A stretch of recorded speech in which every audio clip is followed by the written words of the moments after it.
নমস্কাৰ সৰ্বদসকল আজি পুনৰ ৰাজ্যৰ এনপিএছৰ অধীনস্থ চৰকাৰী কৰ্মচাৰীসকলৰ বাবে এটা অত্যন্ত গুৰুত্বপূৰ্ণ খবৰ এই ভিডিঅ'টোৰ জৰিয়তে লৈ আহিছোঁ। হয়, নতুন পেঞ্চন নীতি বাতিল কৰি পুৰণি পেঞ্চন নীতি পুনৰ বাহালৰ দাবীত ৰাষ্ট্ৰজোৰা অমৰণ অনশন কাৰ্যসূচী আৰম্ভ হৈছে। হয় সৰ্বদসকল, all India railway men's federation আৰু এনএফ ৰেলৱে মজদুৰ ইউনিয়নে পুৰণি পেঞ্চন পুনৰ প্ৰৱৰ্তনৰ দাবীত এই কাৰ্যসূচী হাতত লৈছে। আমাৰ ৰাজ্যৰ তিনিচুকীয়া ৰেলৱে ডিভিজনত আজিৰ পৰা অহা 11 জানুৱাৰীলৈকে পালন কৰিব এই ধৰ্মঘট কাৰ্যসূচী।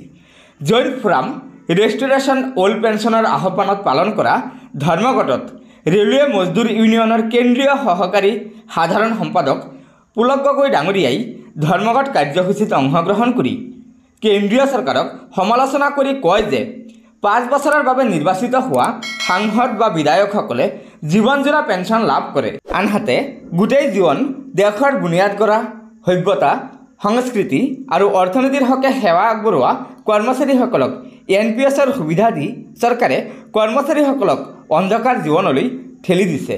সেয়েহে যেতিয়ালৈকে কেন্দ্ৰীয় চৰকাৰে সমগ্ৰ দেশতে পুৰণি পেঞ্চন পুনৰ প্ৰৱৰ্তন নকৰে তেতিয়ালৈকে ৰেলৱে কৰ্মচাৰীসকলে ধাৰাবাহিকভাৱে ধৰ্মঘট অনশন কাৰ্যসূচী পালন কৰি যাব। গতিকে সৰ্বদসকল, এয়া নিশ্চয় আমাৰ ৰাজ্যৰ এনপিএছ কৰ্মচাৰীসকলৰ বাবে এটা অত্যন্ত গুৰুত্বপূৰ্ণ খবৰ। আশা কৰিছোঁ আপোনালোকে আমাৰ এই ভিডিঅ'টো লাইক শ্বেয়াৰ কৰিব আৰু পৰৱৰ্তী সময়ত ৰাজ্যৰ চৰকাৰী কৰ্মচাৰীসকলৰ বিভিন্ন খবৰসমূহ পোনপ্ৰথমে পাবলৈ অনুগ্ৰহ কৰি আমাৰ এই চেনেলটো ছাবস্ক্ৰাইব কৰি ল'ব।